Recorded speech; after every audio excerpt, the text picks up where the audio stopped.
माध्यमिक शिक्षा, आधारभूत शिक्षा तथा प्राथमिक शिक्षा।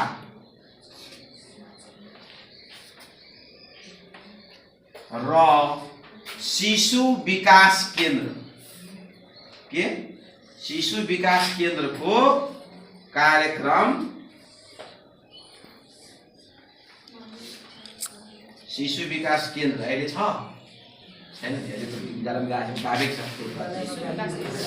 शिशु विकास केन्द्र को कार्यक्रम कार्यान्वयन गर्न के गर्न कार्यान्वयन गर्न आवश्यक व्यवस्था मिलाउने।